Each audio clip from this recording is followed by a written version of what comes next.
We are going, we are going to call this meeting to order. We do have a quorum, but we are expecting a few more people, so hopefully they will join us shortly. For those of you that don't know me in the audience, Julia Hyduke, City Manager, and this will likely be our last task force meeting. And I was going to say, but clearly it didn't work. We moved the seats because we had complaints about people not being able to hear over there.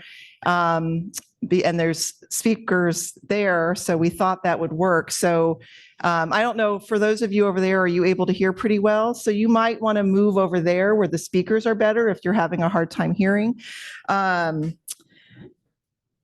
So we'll get going again. This will likely be our last task force meeting unless the council decides they want to reconvene you for more input, advice, delving in on a specific issue as time goes by. On the agenda, I guess I called people to order. The next item of business is reviewing the public outreach and public comments received. So just a short note. So we sent notice of the survey and this meeting, as well as the packet information to our interested parties list. Currently has about 179 people on that list. We received written comments, which are included in your packet, pages 27 through 44, as well as materials in front of you that were received more recently from the Dozler Estate, which is near the Wilco Road property, as well as Lance Ludwig, our Public Works Director. Our survey, we actually received 653 responses to our survey, which we were very excited about. Our last survey, our first survey, we received, gosh, now I can't remember, in the 400 range, I believe. So I'm very happy that we received so many responses. And I'm just going to go through and just briefly summarize. That's in your packet as well, pages 3 through 25 of your packet. And remember, we had some very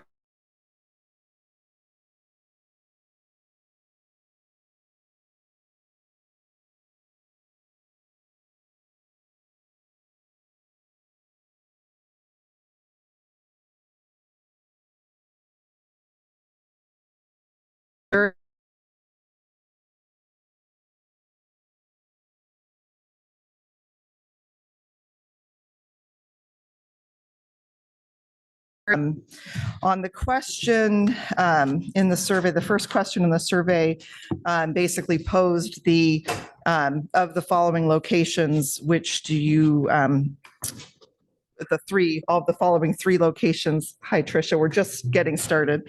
Of the three locations listed, which do you support overnight camping, and check all that apply. Of that, 42% supported the Wilco Road undeveloped right-of-way, followed closely by the wastewater treatment plant at almost 40%. The water treatment plant was least desired with only 19%, and actually other had 25% of the responses. So there were more people that supported other than the water treatment plant. But in looking at the responses, most of the other was nowhere or other places. So, so take that as you will. The second question was regarding the time frame. Basically, the question was, the current regulations limit camping between the hours of 8 p.m. and 8 a.m. An alternative would be to limit the total number of hours. That actually may not be the actual verbiage of the question. 58% of the respondents supported limiting the hours a day that someone can camp. Of those 58% of those respondents, 41% support a 12-hour time frame, and 24% support a 10-hour time frame. So certainly the majority, the vast majority of those that support limiting the hours in a day support 10 to 12 hours. Of those that supported having a total number of hours in a given period, so like a 24-hour period, 48-hour period. 12% supported having a total number of hours in a given period. And of those, the most supported option was 24 hours at 41%, followed by 48 hours at 33%. Any questions there? I'm trying to run through the summary. You have it in front of you, but just trying to put it in different words. Regarding parking, we posed what the current regulations are, which allows parking on the street up to 72 hours. The majority of the respondents supported the current approach. 11% supported allowing vehicles to park in public parking lots. However, of those, 87% felt that there should be a maximum amount of time allowed in any one spot. 16% supported changes to the amount of time vehicles could be parked on the street, with 93% supporting less than 72 hours and 7% supporting more than 72 hours. And then the last question was regarding basic services. 69% of respondents supported providing basic services such as trash cans and porta potties in locations where overnight camping is allowed. I just want to note that if that is something that the task force wants to recommend to council, that wouldn't be in the code, but you could certainly recommend that council sort of talk about that as a policy approach, and we would need to look at funding and logistics of that. But so that wouldn't be something that would be codified. It would be something that would be a recommendation from you guys, though. Any questions or comments about the survey?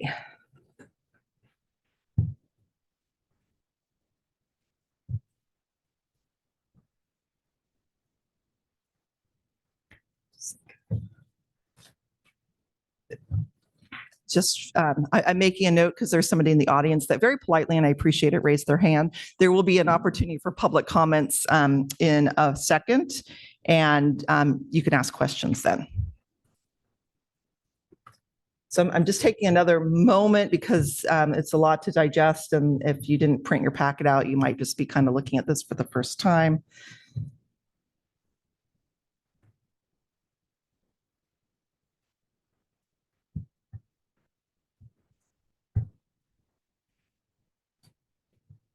When you're ready for me to move on, if you could just put your placard up, that would be a great sign for me.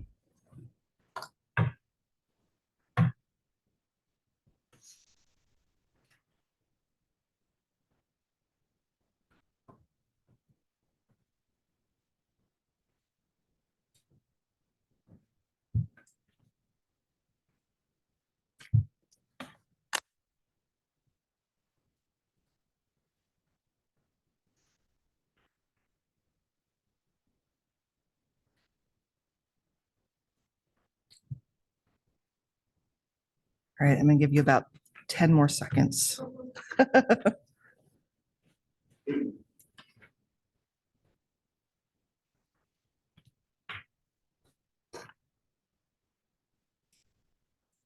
Okay, so now I'll ask one more time, any questions or comments about the survey itself? Okay. I would ask before we move on to public comments, I just wanted, Adam, thank you for mentioning I don't even know who you're talking to, that you and I, Kim, helped organize a tour of Church at the Park, 4 locations in Salem. It's really interesting. I don't know if you wanted to just share what we saw. So thank you, Kim, for orchestrating that. It was actually a great eye opener for us to go into Salem and kind of see what's happening in Salem. We went to 3 different locations. One was off of Center Street across from Safeway, had multiple pods. I want to say it was 40 pods, if I remember right. And it is just an all adult area for people to be. Very well ran, very clean, looked to be effective. The second location we went to had only been open for 2 weeks, which would be probably about 3 weeks now, is a youth area for the same thing, youth housing, and it was set up a little bit differently. They used trailers with multiple rooms and bathrooms. Again, really clean, well run, yeah, it looked like what they were doing it was a great thing. And I think that it will help maybe those youth not end up in one of the other two, maybe. And then the third one we went to was off Portland Road, and it was for families. And again, I want to say it was around 40 pods. And again, very clean, very well ran, very well organized, and a lot of people paying attention to what's going on. People, you can't get in without going through a central area, so everybody knows who's going in, everybody knows who's going out. It seemed to be very effective, and I was rather impressed with it. And again, thank you, Kim, for setting that up. Yeah, it was really interesting to see, one of the resources, I guess three of the resources that are out there and that are run, and it seemed to be working well. So thank you for helping to organize that. Okay, we'll move into public comment. I currently only have 2 people signed up, and we do have more than 2 people in the room. So if you want to speak, there are some sign-up sheets there as well as on the back table in the lobby, but I'll go with what I've got right now. Ethan Hines, Yes, thank you very much. do you want to come and speak at the mic so you can be heard by those watching you later? Of course. Thank you very much. I'm sorry, all these, there you go. Okay, Perfect. is that better? Yes, Okay. yes. Perfect. Well, thank you for taking the time to address this issue. I appreciate it. Actually, the reason I was wanting to, You should just be able to leave that oh, okay. Yeah, as long as it's green, you're on. I don't know how this works. All right. Thank you. And the reason I was wanting to speak on this is because up till now, I just moved here to the state 8 months ago. And up till now, what I had heard is that you guys were wanting to put them in parks. And it seems like that was either changed or I had incorrect knowledge. And so looking into the packet, I appreciate that that's not the attempt. So that was really all I had. And then I wanted to appreciate you guys for putting the work into this. And it's not an easy decision. I was part of the Salem community police program where they explained to us how they did what they did. And it was interesting seeing the process they took. And it's flooring how difficult it is to figure this solution out. So I appreciate you putting the effort in, and I hope you can figure out a good solution. I know that most people don't want any solution. They just want homeless to be gone, and it's not that simple. And so I appreciate the effort. Thank you. Did you have questions on the survey? You had raised your hand. And the question was about the park. Okay. Misunderstood. Okay. And just to clarify for those that are joining, that so when we started this project, and all public property was on the table for consideration, and we did a survey and asked about parks because that was sort of the low hanging fruit, and we heard pretty loud and clear that the residents did not want camping allowed in parks. And so then there was some interim decisions that were made, and then this process is essentially modifying that interim decision based on additional input. So the next speaker is Richard Boyer.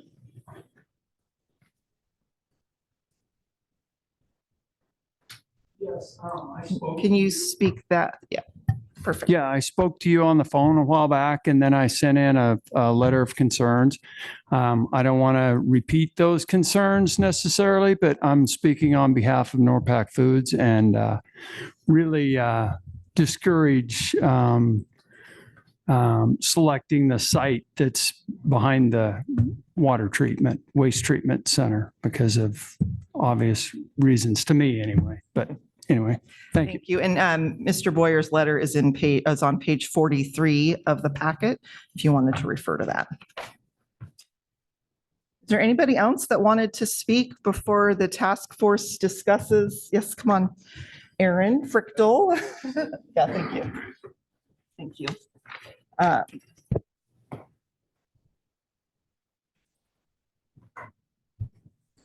Hi, my name is Aaron Frichtel. I have a building downtown. Really thankful that the parks aren't part of the solution for providing space. I would like to see a service or fee-based aspect put into this guidance. I think that the more that people have skin in the game, I think that they tend to respect services or things that are provided for them. I'm of the mindset that nothing is free, and I think that if people take advantage of free things, they don't tend to respect them, and they don't tend to respect the taxpayer dollar that pays for those free things. And I really think that there should be I definitely think that there should be a service aspect to it. You know, that they participate in some sort of cleanup effort. I find that when people tend to clean things up, they tend to make less messes. And that can be anything from trash to hypodermic needles or human waste. I think that the more that we can encourage these people to act like a member of the community, they will be a member of the community instead of merely somebody who takes advantage of the taxpayer dollar. Thank you. And as he was speaking, I was reminded that our city attorney, Ross, is actually on the line. I don't know if the task force would like him to respond to that, or if you want any information from Ross Williamson. Seeing no loud yeses, we'll just let that be. Anybody else want to speak? Come on up, and then we'll have you fill out a form here when you're done. Hello. Yeah. I went over the survey and I thought it was very kind. I thought it was very fair. And also I wanted to, you guys toured Church at the Park, and I don't know if you already have, but I would like to invite you to come and tour the Rock. We'd love to have you guys and you guys too. That would be really, really cool. Get a hold of Christina Kirko and she'll set that up. Thank you. Thank you. Any other comments from the public before the task force starts to discuss their recommendation? You guys are being easy tonight. All right, so now it's the task force discussing. In your packet is essentially a clean version and a track changes version. It's very similar to what I had provided last month, but without any specific locations that get everybody riled up. So what I'm looking for is input from the task force on if you want to identify one or more locations or modify the recommended language further to go to the city council.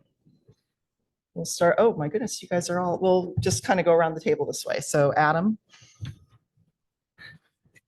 Well, according to the survey, Wilco Road is the sought after location. I think we should listen to the community and do as they wish. I think that's what we're here for. And I think that location, I did see the letter that came in from the Dozler family or the Dozler estate.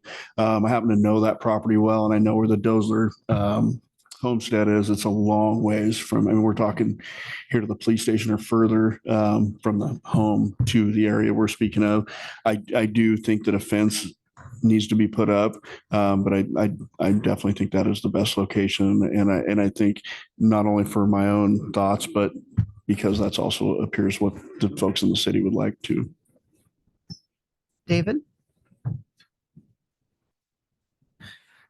Yeah, I just wanted to, I was wondering if we wanted to spend any time just discussing this memo regarding the Turner ordinance before we Oh, kind of, thank you. Yeah. Yes, sorry about no that. worries. Yeah, thanks. So that was included in your packet. That was prepared in response both to some comments and questions from the task force at the last meeting, as well as some public input that was received primarily from Deb Lander, just kind of asking about that. And Ross, I'm putting you on the spot, but I sort of paraphrased some of your information. I don't know if you wanted to speak to that, the memo on the Turner ordinance and permit response, or Councilor Giglio, if you had any specific questions about the memo. Essentially, Ross looked at the Turner ordinance and it's not a permit. I guess that would, there's a misperception that it requires a permit. So just clarifying that, and then also just some concerns with if we were to establish a permit and how that works. Ross, are you there? I am here. You are. Okay. Do you want to add anything or speak to that anymore? I think the memo is short and sweet, and I think it captures the primary issues that we wanted to address, the permitting, and also it seemed like there was a misunderstanding about what Staten currently requires, and the current code already has a provision that says no fires. And so that was a concern. And if you're caught violating the ordinance, there are sanctions, and that's already in the current ordinance. And those, so that's not something that we need to borrow from Turner, because we already have it. Yeah, just one quick question I had was, so you said it wasn't a permitting process. Can you explain that? In Turner? Yeah, in Turner. So what was it if it wasn't a permit? So essentially, and Ross, clarify if I get this wrong, but essentially they don't come in and get a permit. They're just told where they can camp on a instance by instance basis. So it's not, it's not necessarily this, it's the city manager or their delegate, I believe. So they don't have to get a permit. Is that correct, Ross? Yeah, that's how I read the ordinance. Instead of naming places that are, instead of the city council of Turner naming places that are open for camping or overnight sleeping, it delegates that authority to the city administrator of Turner. And so the city administrator of Turner is then charged with providing enough space for their homeless population.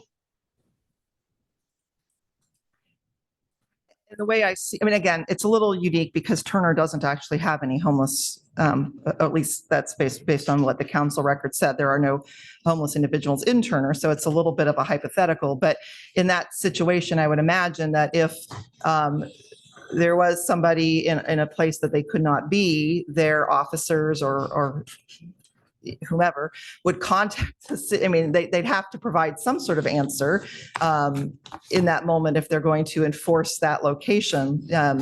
So that could become problematic if there's having to be, phone calls and things like that. I don't know how it actually will work because they don't actually have the issue, but that's how I would envision that happening if there were issues in Turner.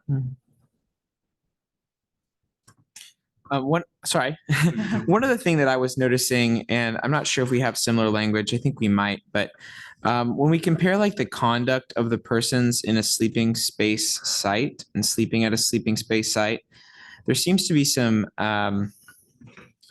just like a little bit more like detailed, like guidelines in terms of like what's allowed in the camping, like when someone's camping. Did we look at that at all? I know that the focus was really on the permitting, but that was something else that I noticed in the ordinance, and I was kind of curious about. I don't know that I looked specifically at the conduct, but I think that we have conduct. We have conduct in other places in our code. Ross, do you want to speak to that? And I might actually, if we're getting into conduct, I might have Chief Johns come up to speak to how we would deal with that. And it's a little challenging because it's, like I'm looking at on page 33 of your packet, one of the comments received included a copy of the Turner ordinance, which was very helpful. And it just talks about, adhering to noise curfew, campers have to pick up after themselves and their pets. Obviously noise, we can enforce. Picking up, we would try to enforce, but it might be challenging after they're gone. Ross, can you speak to that at all? Yeah, so there are conduct provisions in your current code at section .12.040. And so those are provisions that govern the conduct of someone who is in your parks or on your public property. And that would apply to someone who is sleeping overnight on public property. And, you know, if the task force has recommendations to the council of additional conduct that they want to add, I mean, that's certainly appropriate to make recommendations to the city council to add to that list. And you can certainly work with your current law enforcement on what types of conduct they're seeing or not seeing, and make those recommendations to the council.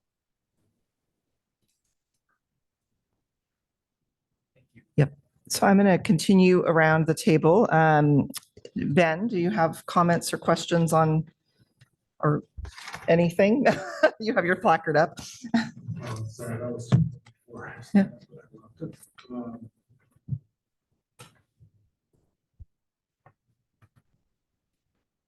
I don't really have any comments on the Turner ordinance per se that hasn't already been said. In general, I tend to agree with what Adam was saying about the Wilco Road site. I had the same thought that we've got to put up some sort of fence there, or at least delineation on where the space stops and starts, especially if it's, you know, being farmed basically right now. Then that's basically that little corner of that property is being treated as part of that farmland currently that isn't technically theirs. And I do feel for their concerns about you know, that, but I mean, that's, again, we're trying to pick the least bad solution, and I feel like that's going to be the one that affects the least amount of people in the least impactful way. You know, it's right across the street from the food bank, which could be helpful for those people as well. So again, least bad solution. That's where I'm leaning. As far as like the time limits and things, I think the current, you know, 8 to 8 is okay. I'm still not convinced I want to spend the resources to enforce that kind of thing. The idea of having them pick up and move somewhere else during the day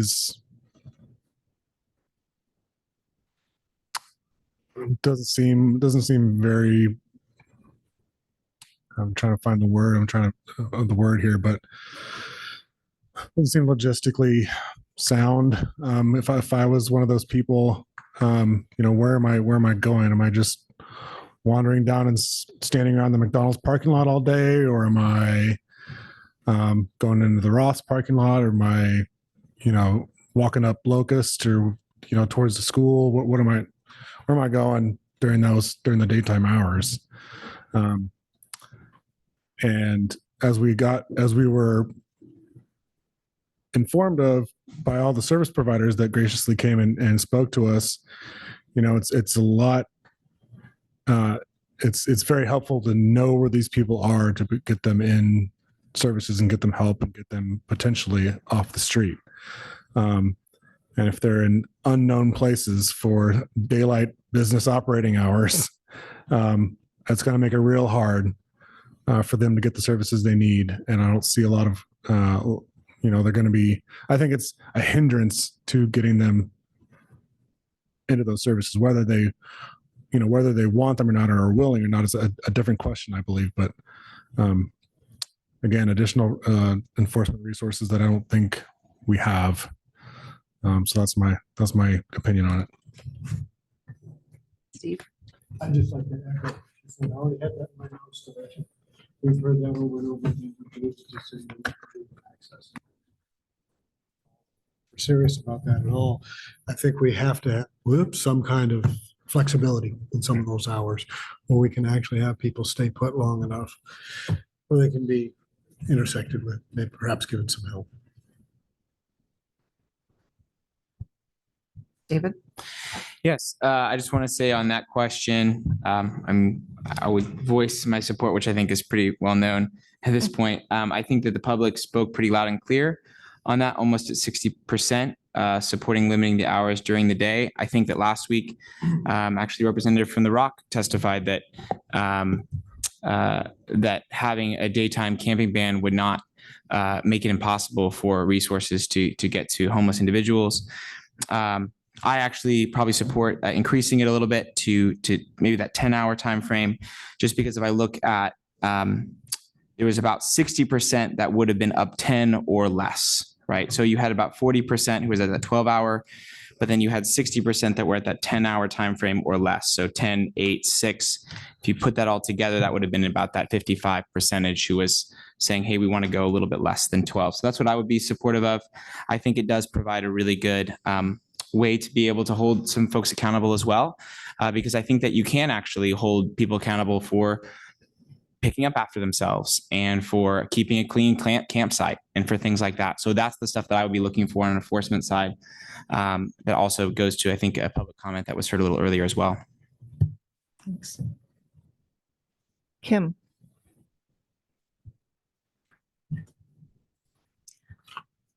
So again, I support the democracy vote about Wilco Road. I think that's probably, again, it's a lose-lose situation. And I think we all acknowledge that there's no correct answer. We're just trying to assist people and assist the city and make citizens feel comfortable. I would definitely recommend garbage and toilets to council. I would support the some kind of barrier, whether it's a fence, whatever it is, it's some kind of barrier so that the private property owners, including businesses that are around there, feel that they're also being cared for or listened to. I would also support possibly talking with Chariots to make the regional route stop there. If we want these people to get off the streets, we need, likely they're not going to have transportation. So I would definitely support the regional route stopping there. And then I would advocate for ROC to be out there, to come out. Feel free to contact me. So I know you're here and I can direct you to where people are. I would also support the city directly contacting Arches and asking them to be here once a week for housing assessments. They're here once a month in Sublimity right now, and it's just not enough. Thank you. Go ahead, Jared. I looked at you like, sorry. That's okay. So I'm gonna have to say that I concur with David over here in regards to the Wilco Road, well, along with everybody on that one. And then I know that we're gonna have to make some tough decisions. I know that in a perfect world, we would give them more time out there, but also at the same time, we're kind of working on behalf of the city and its residents. And it's pretty clear within the survey that we should limit that time to 24 hours or maybe a little bit longer. So that's all I have. So just to clarify, do you support having a 24-hour time frame or a 12-hour, like 8 to 8 time frame? So I support I'm gonna say a 12-hour. Okay. Yeah. So Tricia, you're the only one we haven't heard from. Definitely concur with Wilco Road. All ditto everything that's been said. It's the best of the least favorable options. It's the best option that we have. So I see a lot in the survey, and we've heard a lot about not wanting to enable, and concerns about safety, and not wanting homelessness in our community. The fact is that we do have it. And so what's the best way to address it, right? That's what we've been dealing with and conversing about.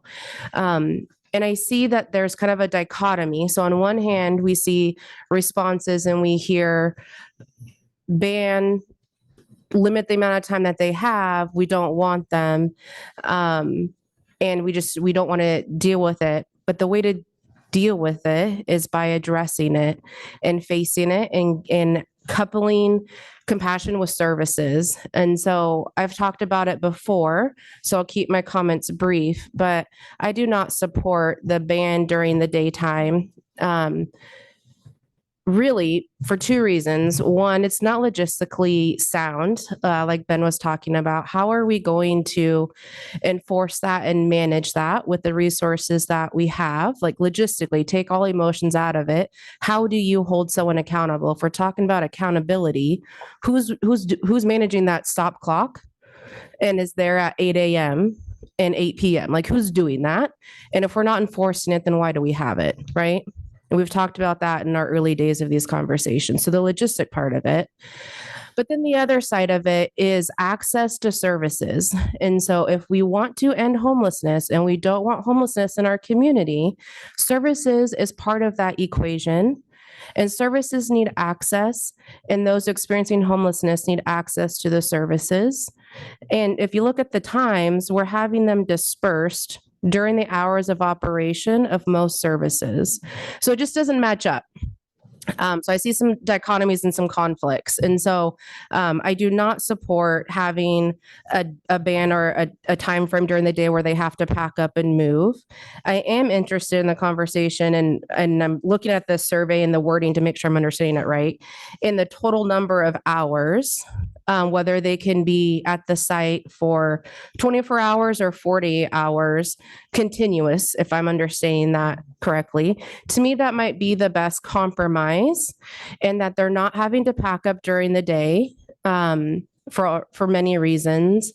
It's easier, maybe more realistic to enforce, but there's a time period, and it's not a never-ending time that they're allowed to be there. And so we are asking them to take accountability and to get involved with services and move forward.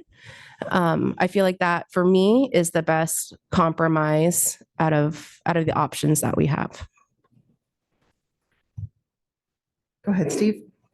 And I'd just like to add, it's been said before, and I would like to add it again regarding, I've heard it said by a previous city council person who was here about the need for porta potties and trash cans and perhaps even water. If this is going to function at all, it's going to be to everybody's benefit to have such there, the communities as well as the individuals there. And obviously the Wilco Road is what we're down to. That's again, the most doable of the least doable options. So just to be clear, we don't have to be down to only one. There are 3 places on the table, and I'll ask for input on whether or not all the other ones are off the table. If we were to say you could be there for 24 hours or 48 hours, we would either have to have another location so that you move from place to place, or have the understanding that they can move within that location. They just have to literally pick up and move. So I guess I'd want input on that as well. I'm seeing, we'll go ahead and go to Adam. So I actually had a question for you, Kim. Do you happen to know where the funding comes from for the supervision to the camps that we went to? Is that volunteer, or I would assume that to be paid I don't know. positions? I'm going to defer to Trisha maybe because she might know. Okay, or I don't Tricia? know. Yeah, I'm sorry. Just curious. Yeah, donations, state and federal funding. Okay, is that something that's above our heads out here, or is that a possibility for us? It's absolutely a possibility. Yeah, we're eligible for the funding. I send Julia and other committee members when that funding is available. Okay. The majority of it is through the COC, the Continuum of Care, the Homeless Alliance, that oversees the regional plan for Marion and Polk County. They have annual funding opportunities. That's where the bulk of their money comes from. And that is a mix between state and federal funding. Okay. And then Church of the Park also gets city funding as well, to be determined if that continues or not. Okay. But it's mostly state and federal funding. Okay.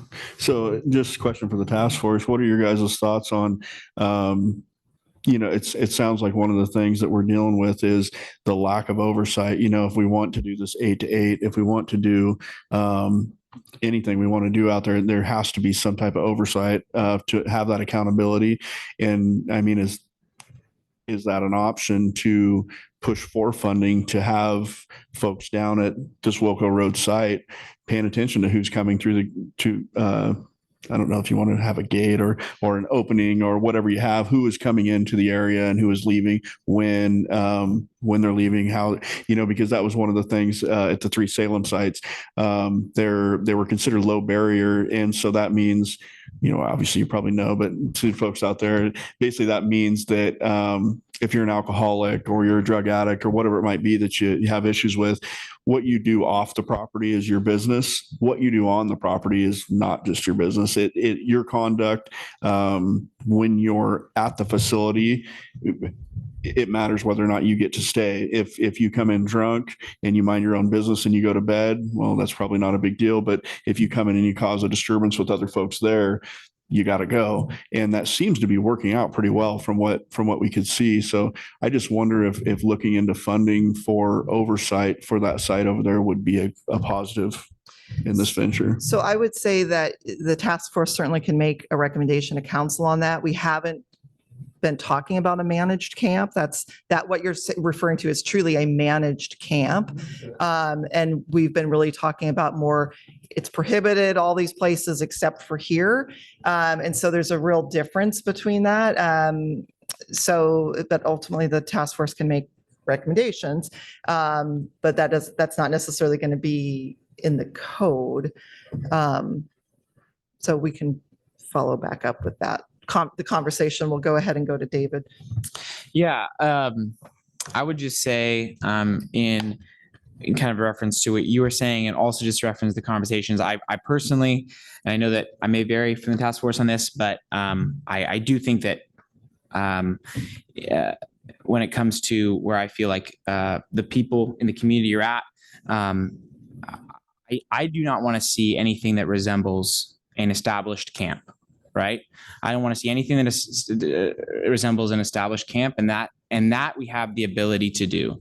Staten is not responsible for the policy failures of the state in terms of passing Measure 101 and passing this bill that has made it pretty hard for municipalities to make their own rules. And so we are attempting to not just say no, just because we don't want this to, we don't want to, we want to abide by what that structure is. And we know that there's going to be, we want something that's going to have a long-term, we're going to have a long-term solution, not just end in court. So within that structure is what I'm hearing, and what I think what we've heard in these surveys has been a resounding support for that. Has been a resounding support for we don't want an established camp.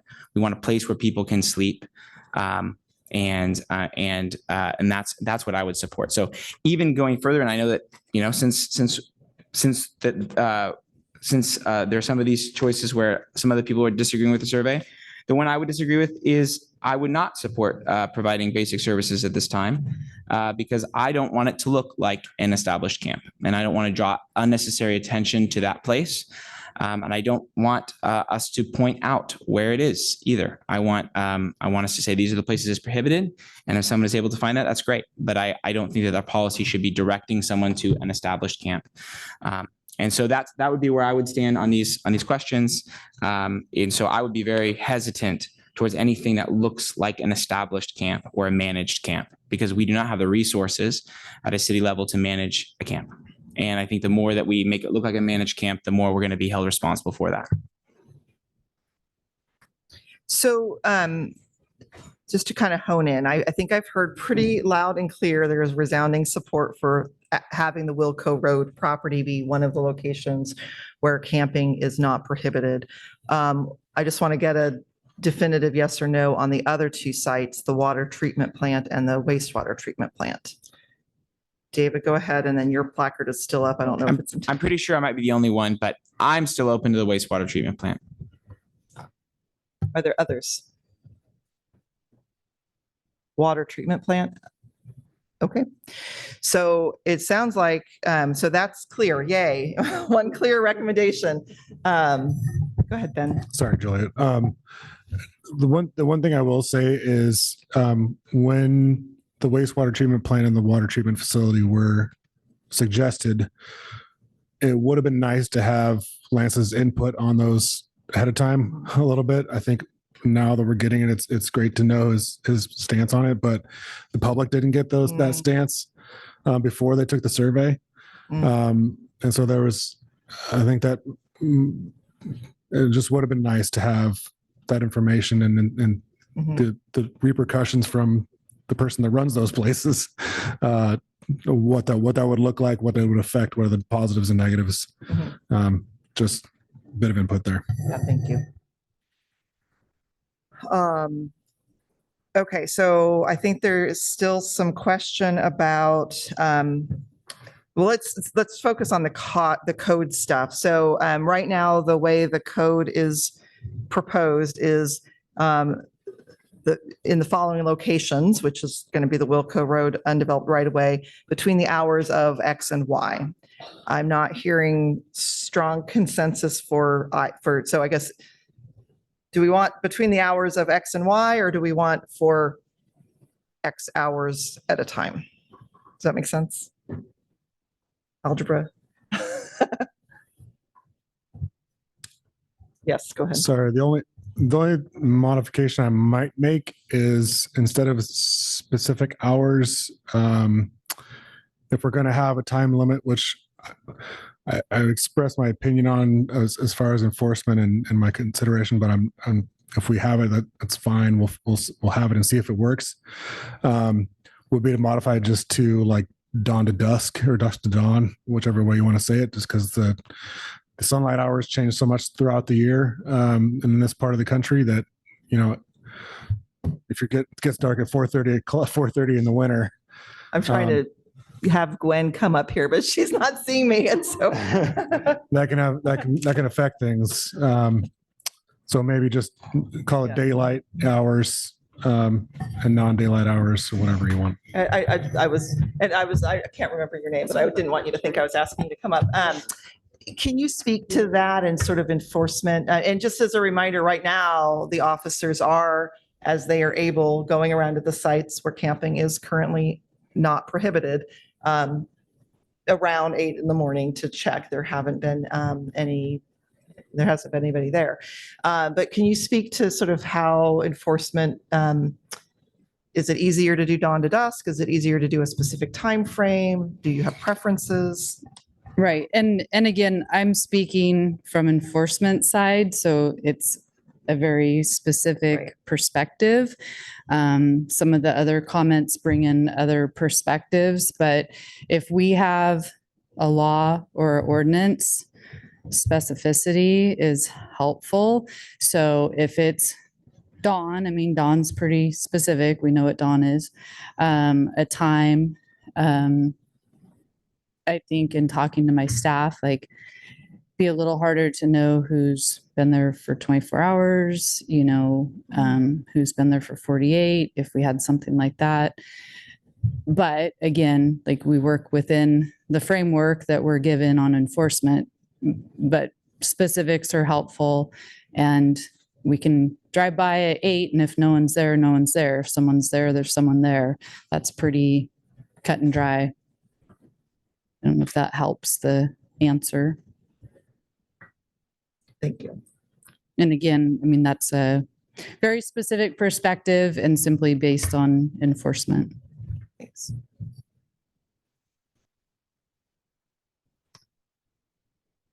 So where are we at? What do we have on our parks right now? I was asking Ben for in terms of time, is it time or is it dawn to dusk? 10 to 6. Yeah, the city parks currently close at 10 and are open at 6. Is there any reason why we couldn't? Just follow that. Yeah.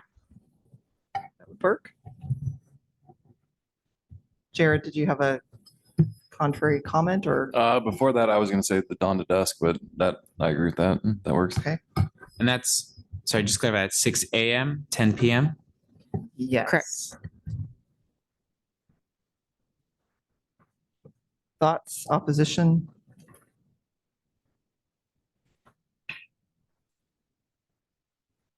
So the recommendation at the end, what's that? That's 8 hours? Yeah, I'm thinking in my head. So that means that they can't be at the camp from 6 a.m. to 10 p.m.? Am I understanding that correctly? They would have to leave the property after 6 a.m. and not return until 10 p.m. Yeah, that doesn't work. So I strike my recommendation. Go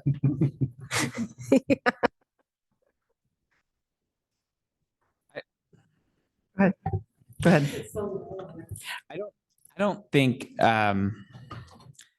this is not me saying I know for sure, and this might help in terms of when I'm thinking like practically.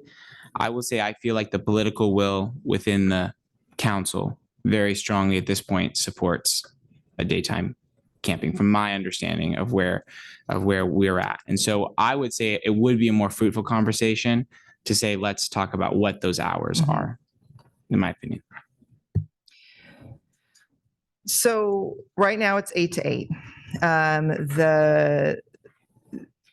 So 12 hours. Is there support for a different period, like 9 to 9? Go ahead. I would support 6 a.m. to 6 p.m. 6 p.m. to 6 a.m.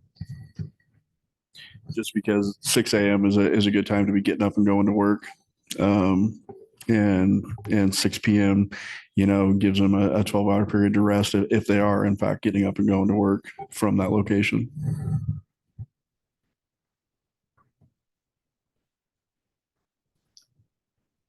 Thoughts, opposition? Go ahead, David. I support 6 to 8 probably. 6 to 8? 6 to 8. So that doesn't help. Yeah. So 6 p.m. to 8 a.m.? No, 6 a.m. to 8 p.m. As in like that's the time that would be prohibited. Okay. So we're talking, a couple hours. Are they allowed to start camping at 6 or are they allowed to start camping at 8? Okay. I might make you guys vote here. Go ahead, Tricia. No, Kim beat me to it. Okay, Kim. I like the 6 to 6. Tricia? I'm going to throw a wrench in this. And I'm going to say, surprise, 8 a.m. I think they should be able to be there until 8. And my thought process behind that is that, yes, people need to work and all that, but we can't ignore the fact that we do have families and youth that are experiencing homelessness and they need to go to school. And so if they're leaving camp at 6, where are they going between that and school? And I know it's not popular and people don't want to think about it, but it happens. And no, DHS is not always involved and not always going to be involved. So it's a reality you have to face. And so that's my only real push to have it until 8 is because we do have students and youth that are in school and there's that consideration. So I would go from 8 to 6. You mean, so allowing camping? They have to leave at 8 a.m. and they can come back at 6. Okay. Do we know what time the lunch or the breakfast programs are at the middle school grade? 7:40. 7:40 is when you can go in. That's when the doors open. To go get breakfast? Mhm. Okay. Yeah. So we have a 6 to 6. We have and I'm getting confused because the way it's written is between the hours. So basically you're allowed to be there between the hours of, and what you're saying is 6 p.m. to 8 a.m. And we've also heard a 6 p.m. to 6 a.m.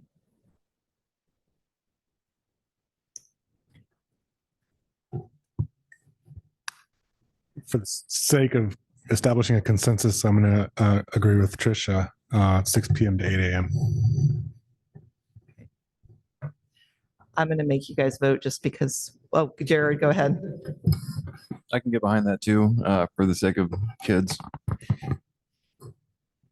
Okay. Okay.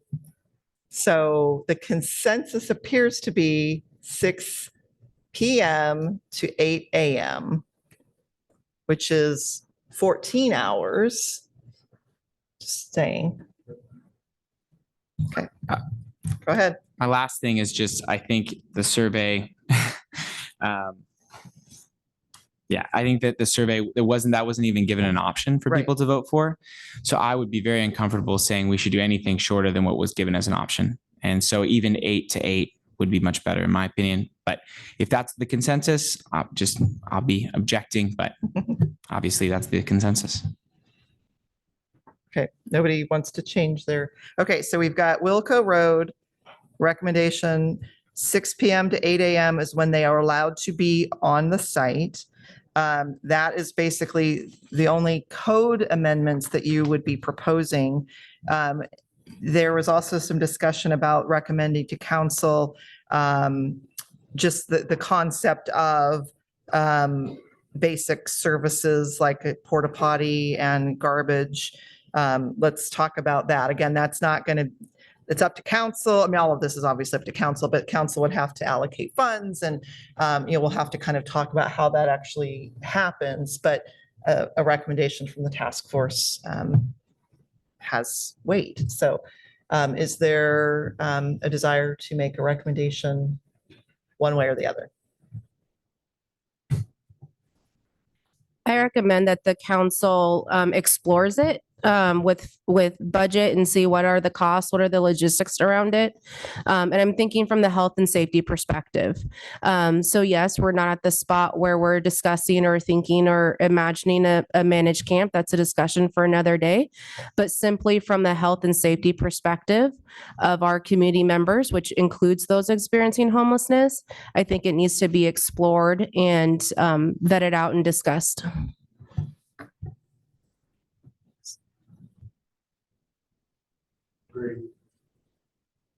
Does anybody disagree with that?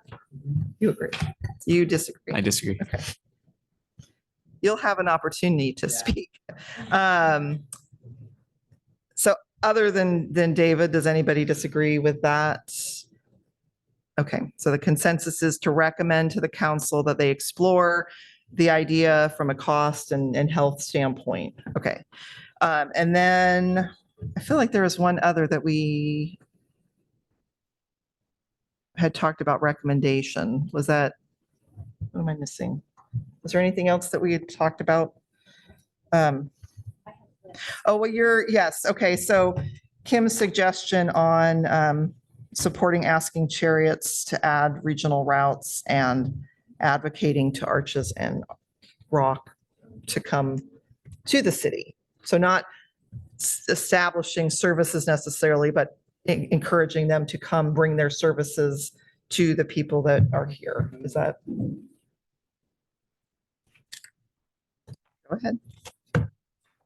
Just want to be on the record to say that I do disagree with those as well. I am not for prohibiting any services, but I do not want to advertise. I do not want to make it easy to be picked up or to be dropped off at a particular place that would be designated as a camp, because I think that all that draws attention to that space. And yeah, so just want to be on record for that.